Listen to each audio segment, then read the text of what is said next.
I was blown. A simple thing. You just don't know where, by being an author, it brings so much credibility. You just don't know where these opportunities will show up out of nowhere. Can I jump on one point you made there, TJ? Yeah, for really sure. quick? Yeah. I want to draw a line under what you said, that opportunities present themselves that you could never imagine. And we've talked a lot about creating a book and accountability and writing and marketing and bundling offers. But if you fast forward to the end of this whole journey, it's someone you've never met in somewhere you've never been, discovering your book, learning from you, connecting with you, and being like, we need him to come in and do a 4-hour training. We need him to come in and fill in the blank. That's right. And it's amazing to see those materialize, because we can't anticipate them on the front end. We can have our intention of who we want to reach, but you can't control who's going to discover the book and be deeply moved by it. But you got to get out there. You've got to get out there in the first place to have those opportunities come. So That's the chicken and the egg. They won't come before you push it out. Hey there, I'm super excited. Today I have a new success interview for you from my Unleash Your Greatness Within podcast. Today it was my privilege to interview Jesse Krieger. You already know. My passion and my mission to help you unleash your greatness within. My heart goes out to the underdogs that's on their way. If you think you can go from good to great, okay, let's motivate. GreatnessWithin.com. TJ Hoisington. GreatnessWithin.com. You see, this was a really cool interview, especially if you've ever had the desire to become an author.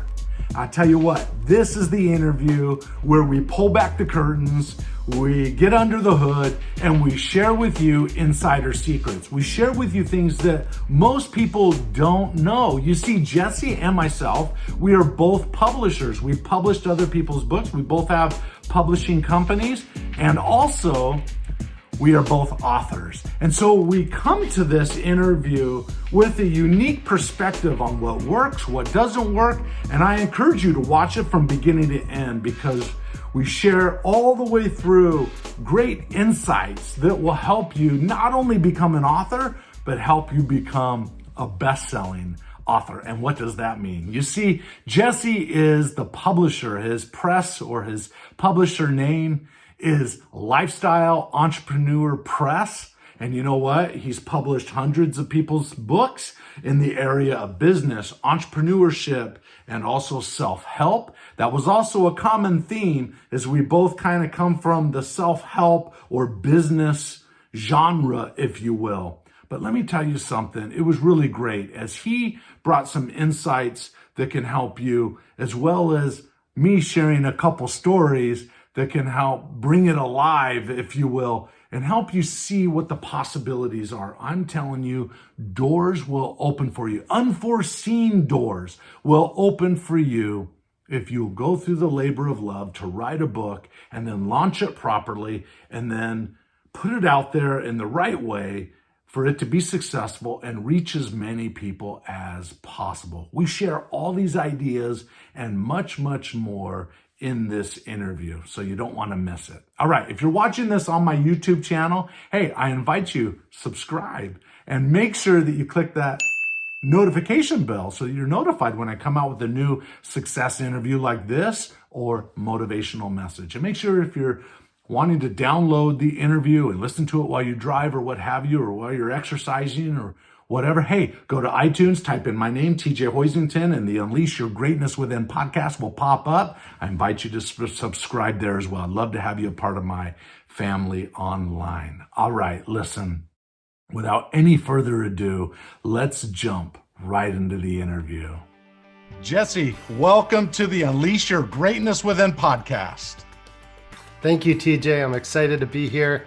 Excited to get into this conversation. Absolutely. And I think this conversation can be really beneficial to many of my listeners on the Unleash Your Greatness Within podcast. And one of the reasons why is many of them are entrepreneurs, or maybe they're business owners and they want to build a brand around their business in a different way. And I have found that writing a book, and I'll get into that story later as you share some of your insights and so forth, how it changed my life. It changed my world of getting a book out. So I'll go to that in a second. But just for starters, hey, Jesse, would you give us a little bit of the background into your story and so forth? Sure. I mean, for the last 7 years, I've been running Lifestyle Entrepreneurs Press, this book publishing company, and we'll chat about that. Yep. But for the first 10 years or so of my career, from age 20 or so until around 30, I went from being in the music industry, was the lead guitarist in a rock band, lived in Nashville on Music Row, and produced albums and records for other people, and actually got into business through the band and through the creative music industry. And it's interesting how that circled back around in publishing and the similarities between music publishing and book publishing and creative publishing generally. But in between, just kind of bounced around between different ideas. I had co-founded a renewable energy credits company. We were buying wholesale power rights and selling them retail into businesses to offset their energy use. I started a promotional products business that did flash drives, like USB flash drives that were branded with companies and had information preloaded on them. Had a whole dropship business out of China, like we were talking about. And ultimately was traveling like 3 to 4 months of the year, a lot internationally throughout my 20s and doing this entrepreneurial approach. That led to, at a certain point at 29, after co-founding 4 businesses, I was like, I should write down what this process is. Because to me, it felt logical to have this idea, be interested in an industry, see an opportunity, and create something around that. But for others, they're like, what are you doing? Like bounding off around the world and having online business. This is back in the 2000s, right? All right. Before it became more mainstream. And so that all became the basis for my book, Lifestyle Entrepreneur, which originally was published in Southeast Asia in English. But I was over there doing talks like partially in Chinese to warm the crowd up, then teach in English, and then do book signings. And it was fun. It was a real fun entree into this like author world and kind of the authority world of people like yourself that have audiences and have, a platform. Whereas when I was starting businesses in my 20s, sometimes I'd be behind the scenes. Sometimes my name wasn't even on the company website. And stepping into that author role and now in publishing and supporting other people, it really is, we can get into more of that in the conversation, but that's kind of my backstory. I came into publishing through having the author experience twice with 2 different publishers. Yep. And then just imagining how I would approach it differently, which the answer to that is focusing on the book as one part of the business and brand and looking at those 3 pillars of overall success with a publishing project. Oh, that's great. Okay, so we'll get into that in a second. So question for you. Do you speak Chinese? 我们可以说中文。很好啊，你的国语很标准呢。你说的不错。哦，没有啊，马马虎虎。Anyway, Yeah. anyway, I noticed in your bio that you had been to Taiwan, you'd been to Asia, you'd been to China and so forth. And I used to live, in 1992, 1993, and 1994, I lived in Taiwan. And so I just living there for 2 years, I learned how to speak the language, and it's not as good as it used to be. But oh my gosh, what a great! It's so beautiful there. I spent a summer in Taipei and biking around the canals and the waterways. Totally. I actually wrote about that experience in my book. It was did you really? Around that time that I was sitting in Starbucks in Taipei writing a chapter for Lifestyle Entrepreneur. Oh, that's so it was that great. kind of thing. Yeah, it's great. And the Chinese people and the Taiwanese people, the Chinese people are just great people. And so I love that part of the world for sure. Okay, so then you're the author of 2 books, and then you realized, hey, maybe so how did you make the leap between being an author, and I want to talk a little bit about that, to jumping over and being a publisher? Where did that connect? Yeah, so as my book was coming out, and as I was even interested in like becoming an author, the people that I was really modeling at that time, probably then to the top, was like Brendan Burchard's approach of having a book that led into a training program and a live event and ultimately a high ticket offer of like coaching, consulting, or a mastermind. Right. So I was looking at this as like, let me pivot from being an entrepreneur and being hands-on and starting businesses to like helping other people do the same. Yeah. And having different courses. And I created a little thing called Business in a Weekend that I taught on Zoom or the equivalent, Yep. just live calls to help people launch their business over a weekend, and stacked a few different offers on top of the book itself. And that was kind of like the approach. That was the business offering in total. So that's the approach that I started to informally advise friends of mine that were working on books. And once they got that idea of like, oh, I should position my top 2 or 3 offers in my book and drive people right into a funnel to hire me or purchase something that cost much more than a book, then that started to get traction. And that's foundational to our approach now of like, when we're publishing a book, there's a whole book launch, but there's also whatever else is behind it that's launching. So we'll support authors in doing a summit or like a group coaching enrollment as part of their book launch, or bringing people into a mastermind, or any other number of variations. And so that becomes a little more of like the secret sauce that isn't really secret, but that's fundamental to our approach in working with authors. No, I love that because, well, let me start back in the beginning. I had left so when I was 15 years old, just for the new listeners that maybe haven't heard this story, I was 15 years old and I happened to pick up a tape in my dad's bedroom. It was by Jim Rohn, and I didn't know who the person was, but it was on a copy tape, and I listened to it that night. And that just, at 15 years old, I knew exactly what I was going to do in my life. And that was to be in the self-help, corporate training world, if you will, helping with human performance. And so I just designed my life around that. Well, early on, I thought, hey, one of the things I'm going to do is I'm going to model someone in the industry that's done really well. And so in 1999 to the year 2000, I worked with Tony Robbins.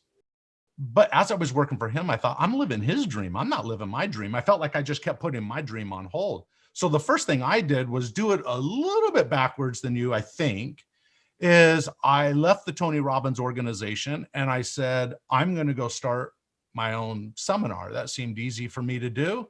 I'll start my own seminar, and I called it The Power to Shape Your Life, and I put a CD program together. Back in the day when there were DVDs, I put each of these together and pressed the labels on, printed them, and everything for the Power to Shape Your Life seminar.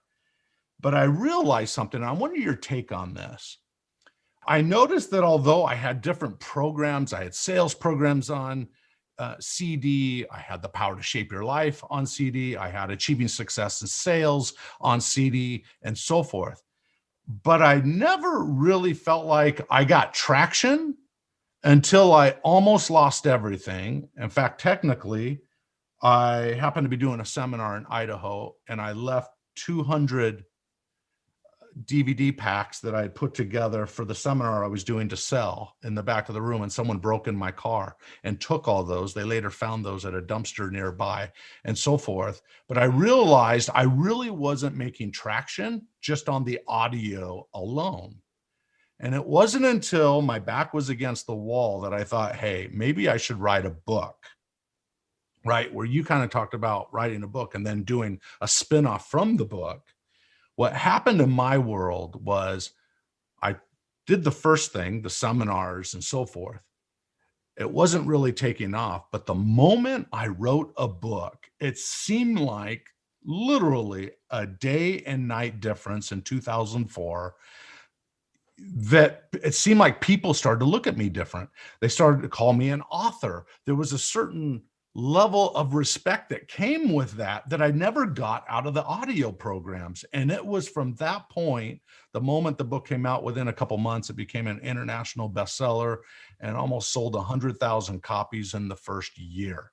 So I say that, and I say that number only to bring up a point that of what's a bestseller, what's not a bestseller, and so forth. I think we can get into that later, but I agree with you that writing the book is only part of the process. But for me, just seconding what you've said, it becomes, in a sense, a glorified business card that has opened many doors for me by But writing I a book. didn't, oh, I wouldn't, I have an opinion on, I wouldn't call a book a business card in the sense that a business card is like something you look at once, put in your pocket, throw away. That's it. It definitely doesn't add value. At most, it just references back to a connection. Whereas the book itself, and I think I'll just jump in here, but when you said your back was against the wall, you wrote the book, people started to perceive you different.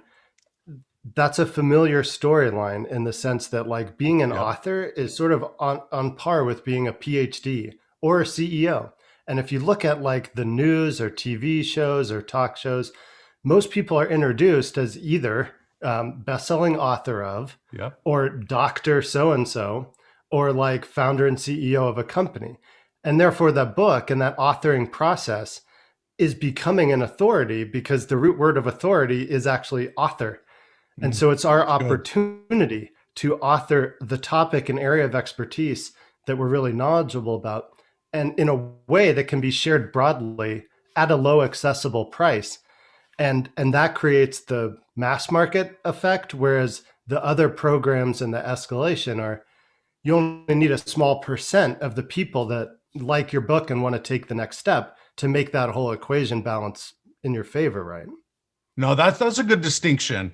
And when I'm talking about a business card, I get the spirit of what you're saying.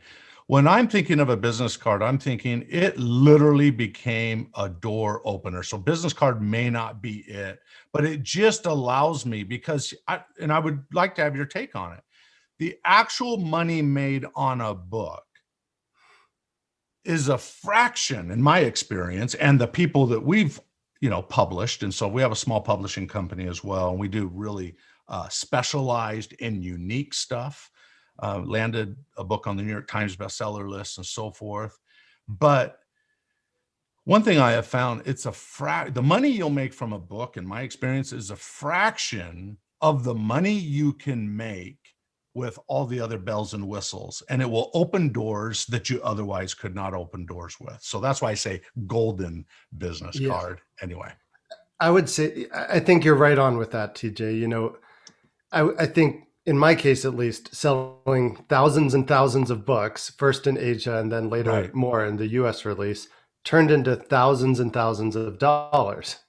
But that as an overall earning potential is very low. Whereas the people that bought my Business in a Weekend course for $500, that's right. Ultimately, where the real money came from, and this was an eye-opener, was I just put an invitation to write me at my personal email in the introduction and conclusion of the book. And I said, if you learned something, if you have a question, I'd love to just hear your experience from reading this. And people would reach out and they'd say, can I just hire you to help me launch a business? Like, I see you have this course and this other thing, but can I just hire you? So just like, well, honestly, the same way that led me to starting the press was answering that question. Yes. People said, can I hire you to help me launch a business? Totally. I said, okay, well, what would that look like? Came up with a structure, 10 weeks for basically what became $10,000. And we just get on a call each week and move them through what was actually in the book anyways for what, 1,000x price point over what the book itself would be. 500x price point, $10,000 versus $20 for a book. So it shows you even just pacing somebody through what you've written about in your book is a valuable experience in and of itself. And that's kind of, that rounds out the value equation, right? The book itself, if it reaches a lot of people and it explains your whole methodology, it connects with the reader by virtue of the stories you share and so forth.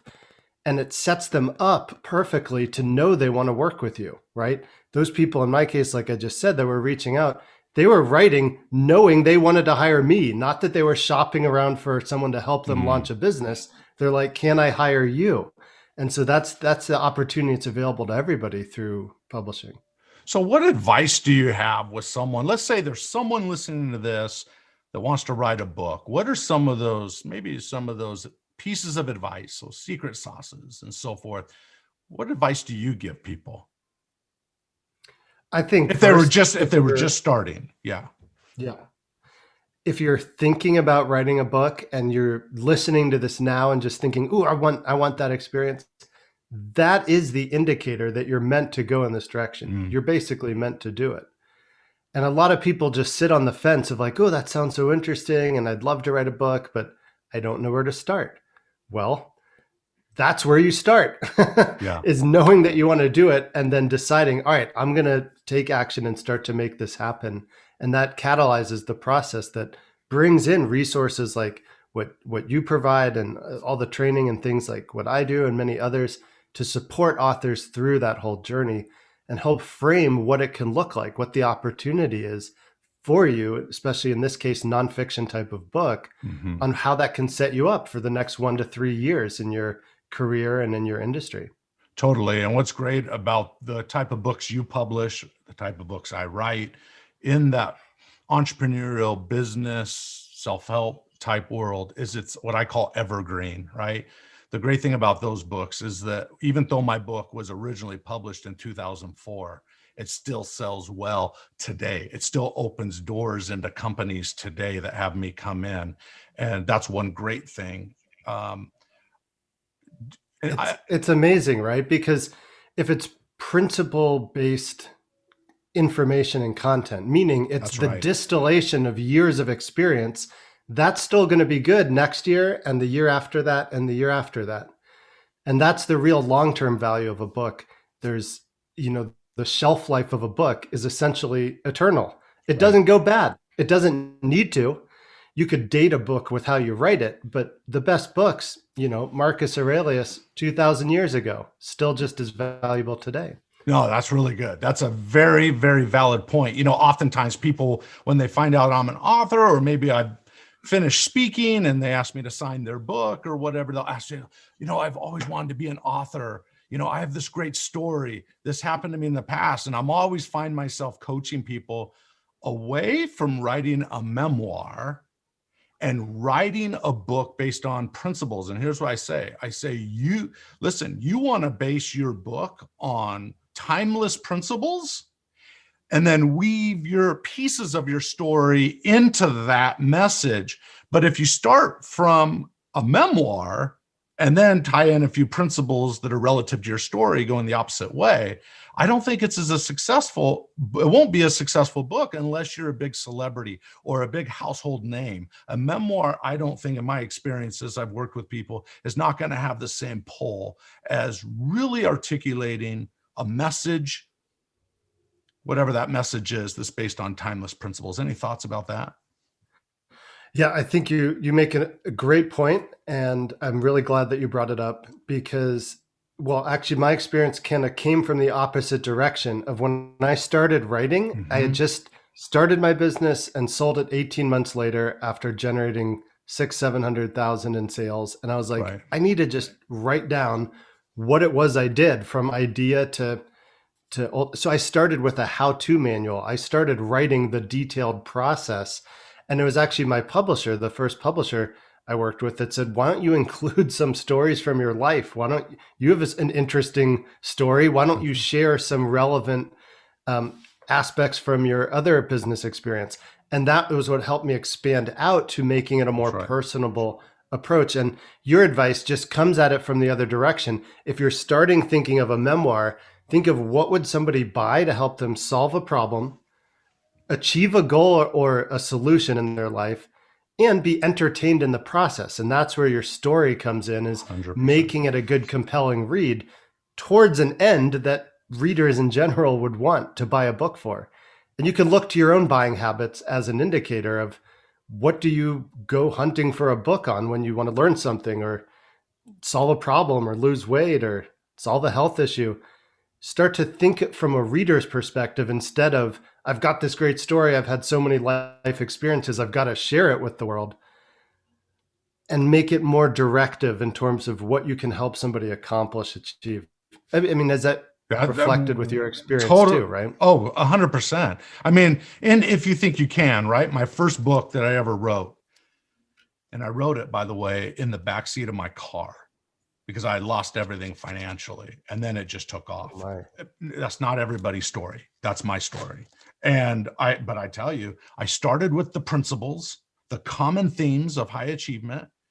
And then I looked at my life experience and just sprinkled my life story throughout instead of it being the focus. Because at that point, I was a younger guy. And what experience did I have at that point? And so, in a sense, so what I found was, hey, doing exactly that. Have the principles, but then use the stories to grab people's attention. It's in those stories that they will read the next page. But if you can answer, like give them a tool by using that story, oh, wow, that's huge for a reader, right? So, And here's a little tip for anybody thinking about writing or saying, well, what stories do I use? Or how do I incorporate stories? yeah, If you just take a piece of paper and draw a horizontal line across it, from one side, it's age 0, you're born. The other end is your current age today. And then think about emotional high points and low points. Like you said, you were writing your book in the back of a car, guessing that would be a low point. right. But becoming an international best-selling author and having people ask for your autograph after speaking, a high point. And so trace those highs and lows over the years, and then just think which of those stories would set up the topics that you want to teach on in your book. That's great. And marry those together, you've got a compelling read that highlights the best story, the best aspects of your life story. That's really good. Okay, here's another thing, and I wonder your take on it. And I don't think it's controversial, but when people claim that they have a best-selling book, we live in a different world today. When I wrote my book and sold, a lot of books, whereas today, my daughter and I write a book last year, and we sell only a fraction number of books that If You Think You Can sold, but it landed on the top of the charts on Amazon for 3 weeks, #1 children's book for 3 weeks when it first came out. Two different trains of thought here. Dan Poynter, who was really the grandfather of self-publishing, he would always say a bestseller has to sell 15 to 20,000 copies to be called a bestseller. But today, you can use algorithms and put things in categories on Amazon, because there's hundreds of categories, and boom, in a 24-hour period, you can land #1. And from then on out, you can call yourself a bestseller. But there's actually two trains of thought around what is a bestseller. Any thoughts around any of that? Yeah, it's the perennial question, but here's my answer is, well, my experience was similar to yours. When my book came out in Southeast Asia, it was print only. That's right. It wasn't even digital. Yep, I was speaking at book fairs, doing signings, and hit bestseller that way. Yep. And then went on to learn the digital book marketing game. Mm-hmm. But for sure, there's different flavors of bestseller. Amazon, it's a math problem. You just need to determine what the top selling book in the category you want to hit, what they're doing in terms of units per day, and engineer a way to drive that many sales plus a little bit extra to be in the safe margin. And that's going to get the book up, combined with some good reviews coming in. That's like 90% of the algorithm. But that's a relative chart, relative to the other books in that category. Whereas USA Today, Wall Street Journal, New York Times, those are by unit sales tracked across different markets or cities and regions. That's right. That report sales. And so USA Today, you need to drop about 3,500 copies, 3,500 sales on the launch week for entry level to their lists. Wall Street Journal, it's more around 5,000. And New York Times is subjective, meaning it's not just based on the hard sales numbers, but that's around 12,000 or so to crack into it. And so that sets up a different stratum of, okay, an Amazon bestseller is obviously not a New York Times bestseller, but also a self-published author can't really hit a New York Times bestseller because it's tracked through BookScan and retail and other things like that. And so you kind of take your pick. Does Amazon bestseller have the same weight it may have used to?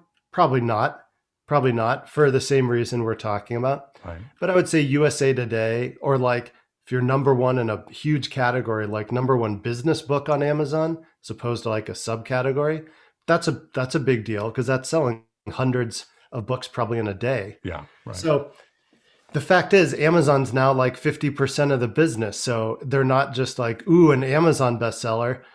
That's where people are buying and selling books. So their chart means something, but also they have so many charts that it can become insignificant, right? Yeah. And ultimately, what do you want to do with the credential? That's correct. And I would say, so it doesn't discourage anybody, because here's the reality. You don't have to be a bestseller for your book done properly. And that's what you coach people to do. That's what I coach people to do, done properly with the right message, the right angles. What are you building after, or in alignment and in harmony with the book when it comes out, and so forth. That's going to outweigh the individual book sales anyway. So for you to sell a book and find a way to be profitable by being an author is not limited to becoming a bestseller. Go ahead. Yeah. Yes, go ahead.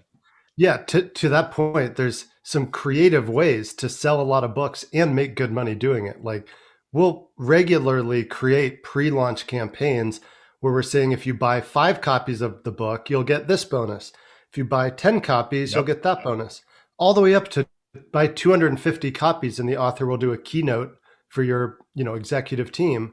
Yeah. And if people are buying 250 copies, we could sell that direct and get quite a nice margin over just the print cost, or we can pass those sales through retail to build towards a list. That's right. So it becomes a strategic thing. Do we want to give money to retailers in order to have a good showing?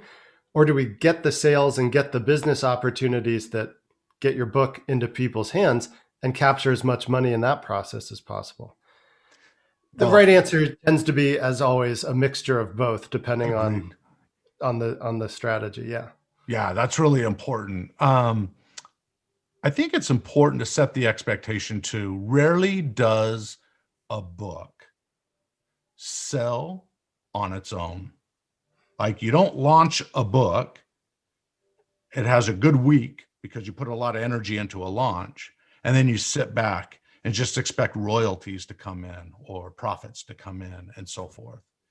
To be an author requires that the author is willing to get out and hustle and work and expose more and more people and audiences to your book. That means doing podcasts like this. That means doing I'm sure you have all kinds of programs that you offer people where they can expose themselves. That is a real critical thing to understand. Is it's not going to sell itself. Everybody thinks I have the best book ever when I'm done, which, by the way, that thought prevents people from writing a book sometimes, because they expect perfection. And then they realize it takes a little longer than they think to write a book, and they sort of give up on themselves. I say, no, it's going to take some effort. It's going to take some work. But once you do it, the payoff is huge. But then again, even after the book is launched, it takes effort to move that book. Any thoughts around that? 100%. I look at the launch date. That's like when we go through the looking glass. Yeah. Everything before that, from the moment you thought about writing a book, is before that moment.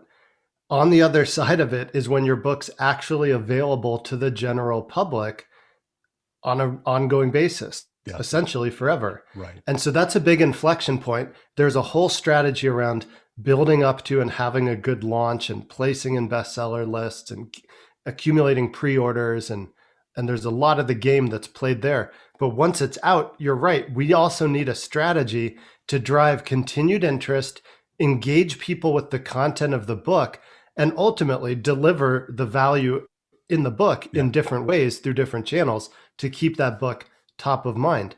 And if there's a funnel that does that, kind of on evergreen, or if there's a podcast where you just make a mention of your book in every episode, it doesn't have to require a marginal effort forever, but you need to at least work enough to put something in place so the marketing crank keeps turning while you're doing the other parts of your business. And then you've got the long-term win where the book's really positioned within your business and for new people coming in to discover you with.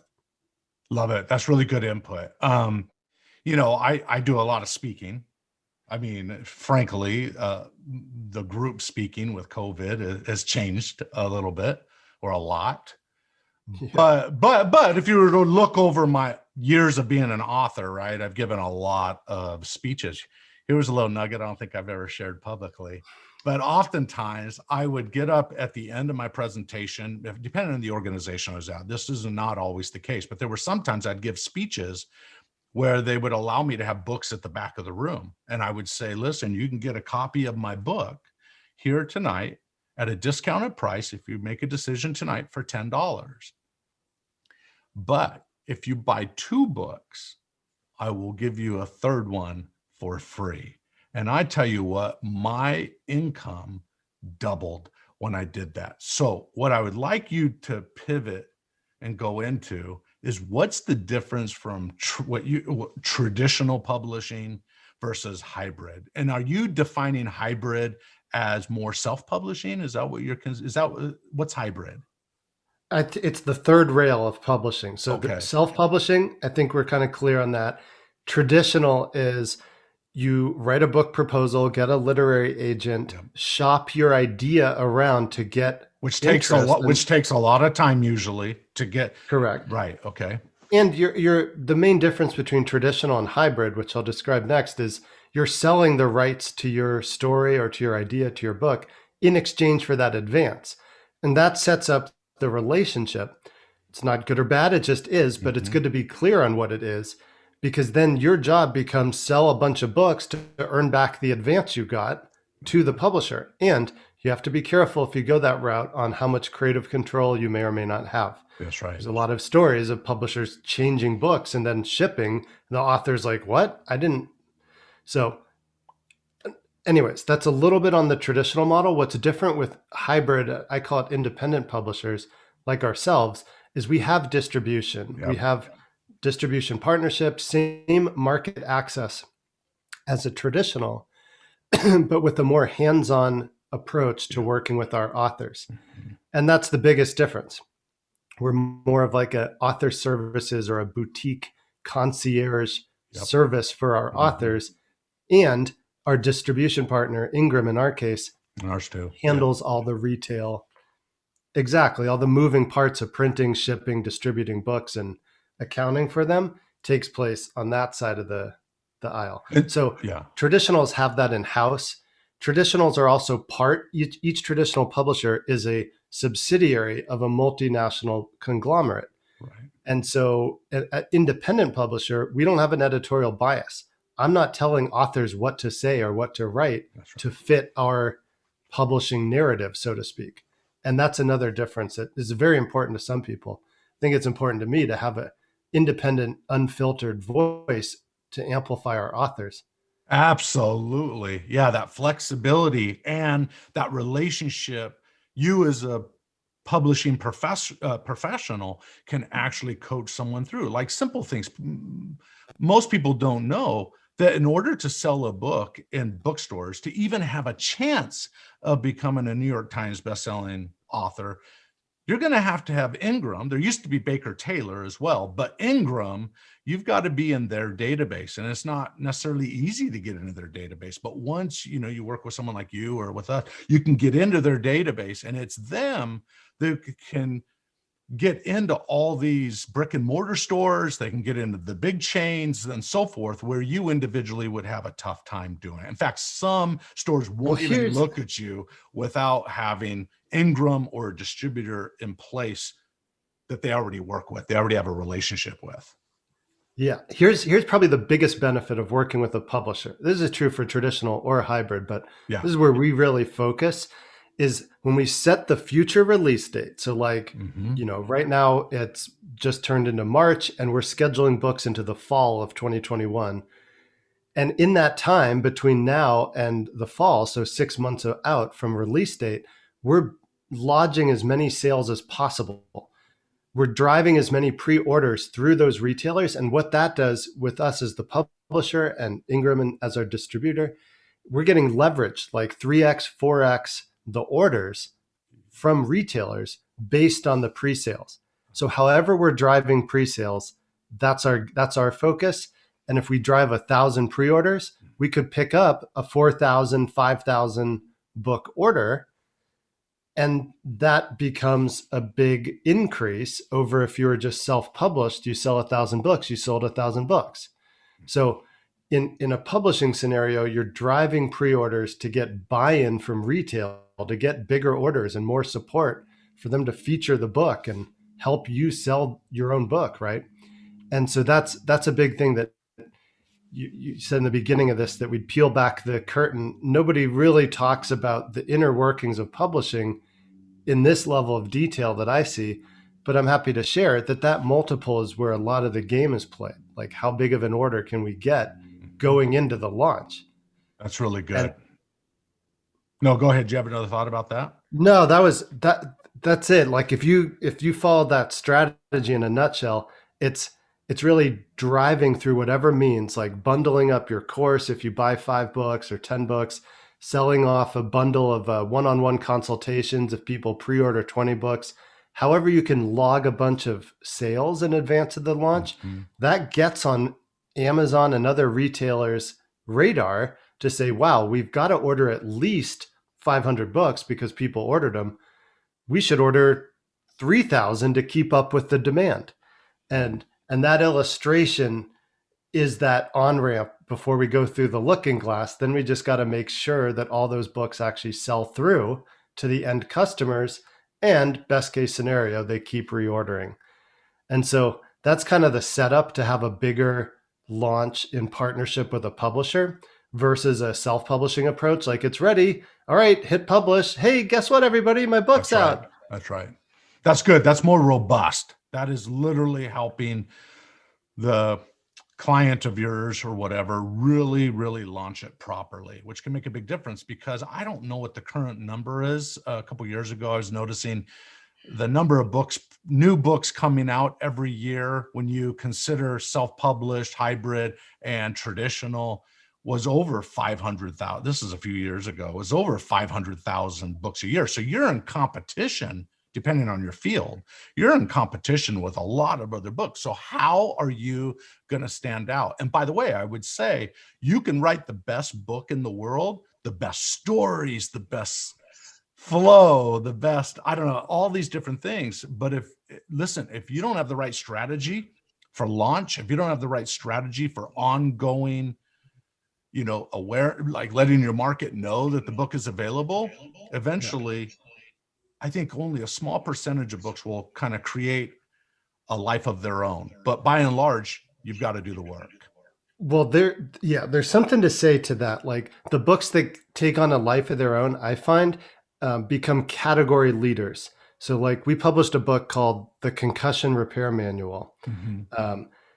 And in launching it and doing a good initial promotion, it became like the -- 1 rated book on concussions. And after we got it to a certain point by promoting it, it kind of does continue to sell. It did for months and months, even years after the initial release, because people are searching for concussion, traumatic brain injury. Totally.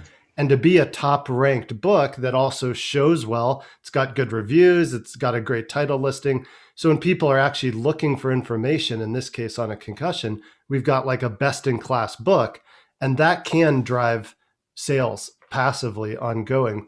Again, once it's set up to do so.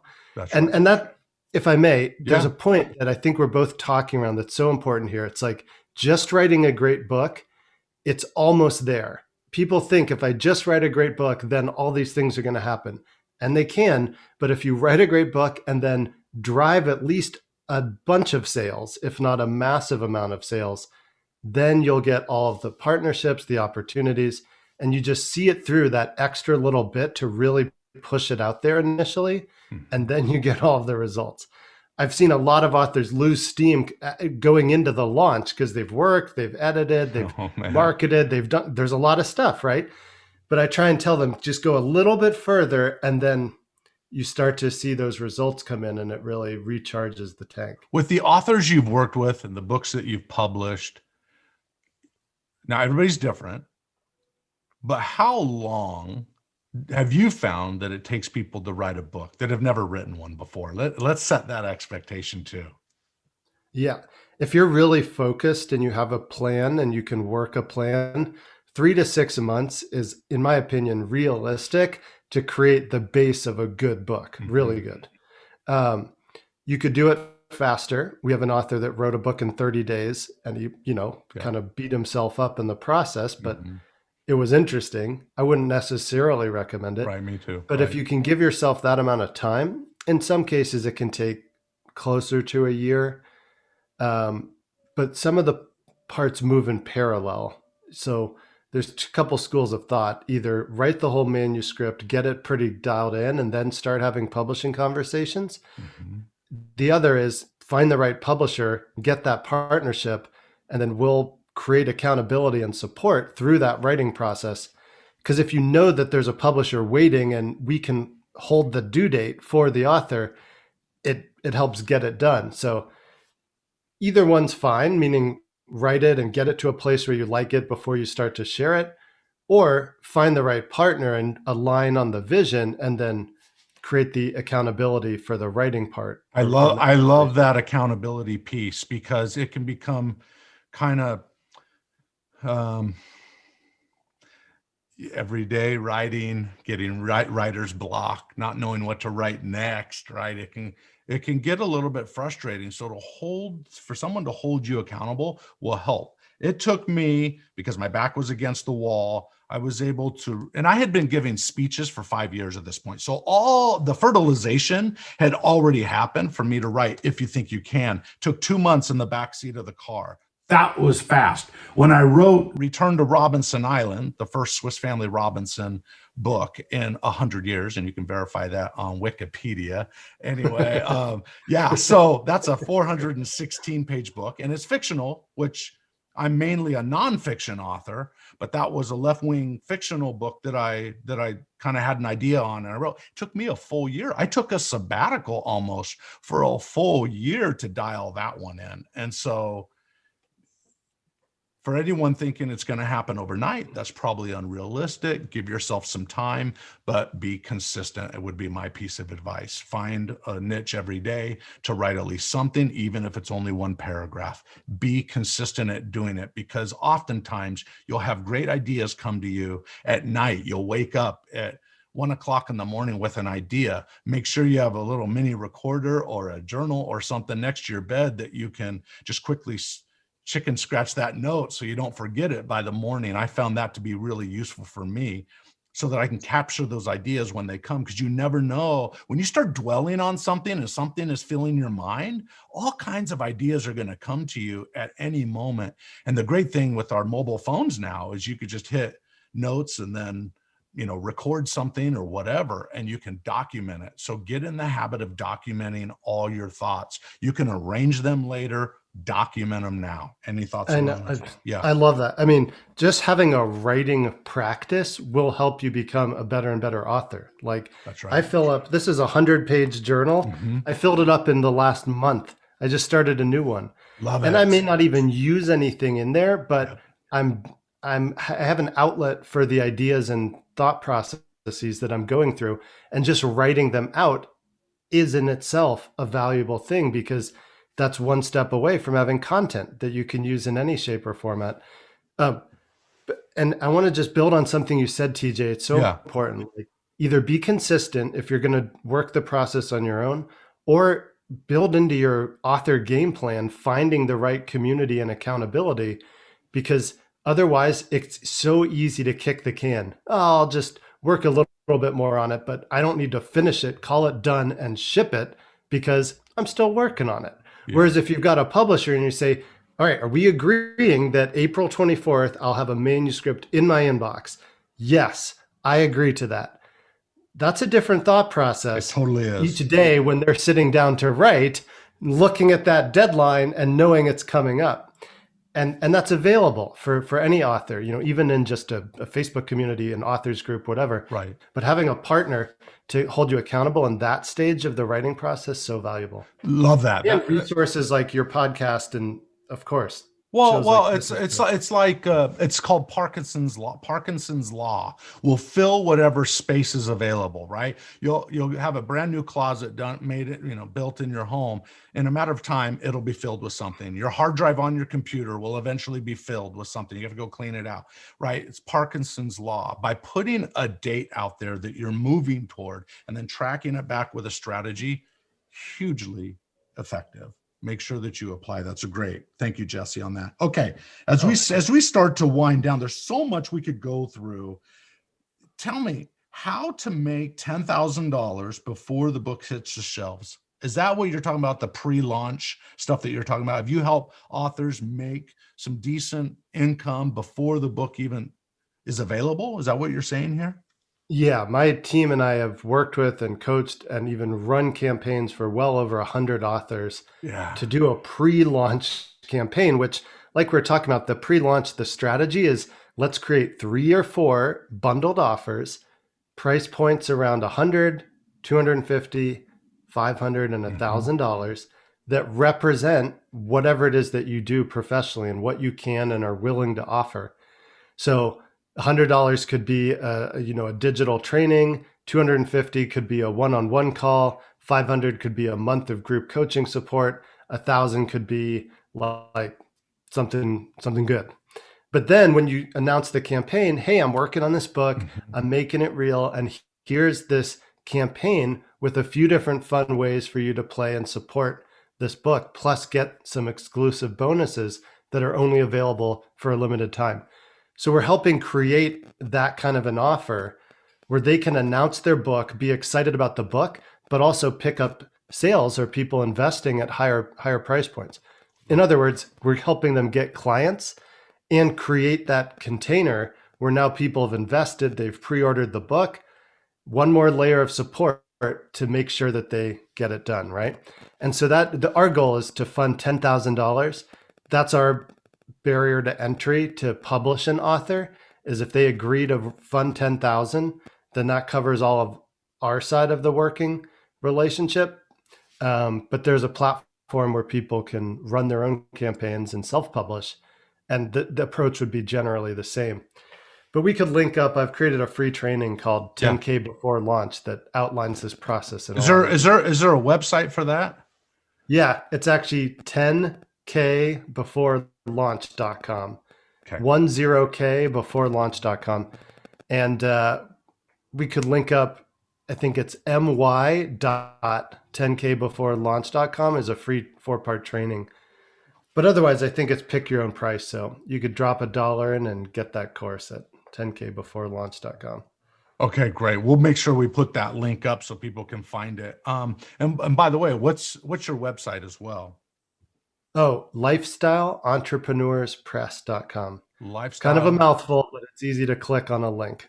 Lifestyleentrepreneurspress.com. Press.com. Okay. We'll make sure we put that in there. I love this. Absolutely. Okay. We've talked about pre-launch. We've talked about that it's a great business development tool.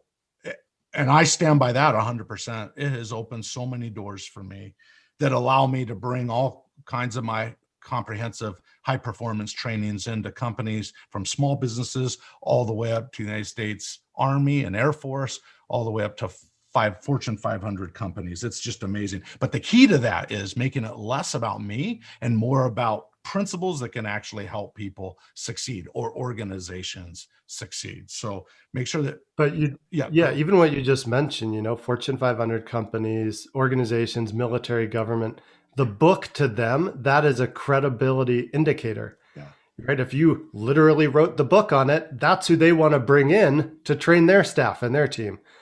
And so it's just such a great way. It's an expose of your expertise. I remember early on, it was just months after If You Think You Can came out, somehow through a connection, because someone had a friend that got a copy of my book or whatever, I get this call. It's the Office of the United States Surgeon General. Hey, we're having a conference down in Santa Fe. We're going to have 500 of the top mental health directors of all the bases around the world. They're all coming to Santa Fe to talk about mental health and so forth. We would like you to do a 4-hour presentation on If You Think You Can, and we would like everybody to get a copy of the book. I was a simple thing. You just don't know where, by being an author, it brings so much credibility. You just don't know where these opportunities will show up out of nowhere. So I encourage everyone to check out your publishing company and the services that you provide. If you're thinking about writing a book and you feel like it's out of your comfort zone, hey, inch by inch, everything is a cinch. Yard by yard, it's hard. So if you'll just do a little bit every day, eventually you'll have a book written. If you team up with a company like yours or like ours and so forth, we can help guide that process, encourage you, but also hold you accountable. So powerful stuff. We talked about traditional and hybrid publishing. We talked about principles that stand the test of time, can have a huge benefit. And can I jump on one point you made there, TJ? Yeah, for really sure. Quick? Yeah. I want to draw a line under what you said, that opportunities present themselves that you could never imagine. And we've talked a lot about creating a book and accountability and writing and marketing and bundling offers. But if we fast forward to the end of this whole journey, it's someone you've never met in somewhere you've never been, discovering your book, learning from you, connecting with you, and being like, we need him to come in and do a 4-hour training. We need him to come in and fill in the blank. That's right. And it's amazing to see those materialize, because we can't anticipate them on the front end. We can have our intention of who we want to reach, but you can't control who's going to discover the book and be deeply moved by it. But you got to get out there. You've got to get out there in the first place to have those opportunities come. So that's the chicken and the egg. They won't come before you push it out. That's right. And so you can't wait till you feel like writing before you start writing. You need to start writing, and the feelings of writing and the stories and the insights and the intuition will come. And eventually you'll have a book that's done if you're consistent. Wayne Allen Root told me early on, I was reading his book, The Joy of Failure. I get to the end of the book. He had a 1-800 number at the end of the book. I thought, I'm going to call this phone number. I never thought anybody was going to answer the phone. It was a Saturday morning. The guy that answered the phone was Wayne Allen Root. He answered the phone. We talked for like 20 minutes. I couldn't believe that I was talking to him. You know what advice he gave me? I said, hey, I'm thinking about writing a book. He said, here's what my advice to you, TJ, write a paragraph every day. In 365 days, you will have written a 200-page book. That just gave me hope and peace that I've never done it before. And my family doesn't believe I can do it. Tongue in cheek a little bit. Now they say, when's your next book coming out? But at the time, right, it was the first time doing something. It was out of my comfort zone. But like anything, like Mark Twain said, if you do the thing you fear, the thing you fear will dissipate. So, but the key is you got to be willing to put the toe in the water, get started, and eventually it'll come into fruition. Any thoughts? Yeah. Didn't he also say, I worried about a great many things in life, though none of them came to pass? That's right. He did. So you could build a whole story around why you're not ready to share your story and really get serious about putting the information that you've gathered through your life experience into a book that can help other people, or not. And we're all at choice, but we're trying to outline here how much of a benefit there is to both yourself and your readers and your business when you do. And how beautiful it is when you get an email out of the blue or a private message out of the blue of someone who read your book and you find out it literally changed their life.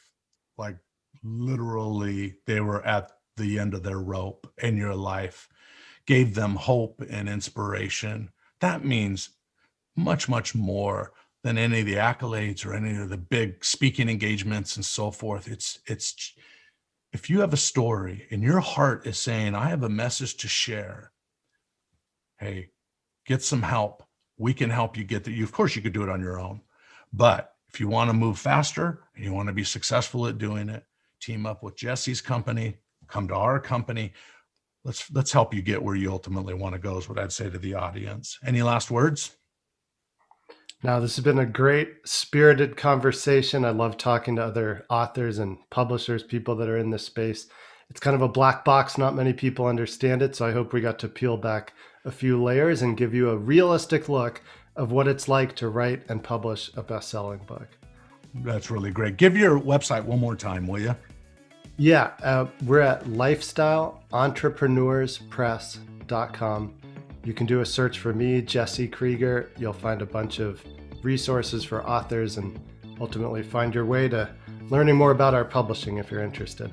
Awesome. Go check it out. The books you publish are to lift the spirit, lift the soul, and help people achieve more success in life. And boy, do we need that. All right. Keep up the good work. Jesse, it was great to have you on the Unleash Your Greatness Within podcast. Thank you, TJ. Thanks, everybody. You bet. Podcast listeners, thanks for listening. You've taken time out of your schedule, and I really appreciate it. Now do me a favor. If you like what you heard, star it. Thanks. Now go unleash your greatness within. GreatnessWithin.com.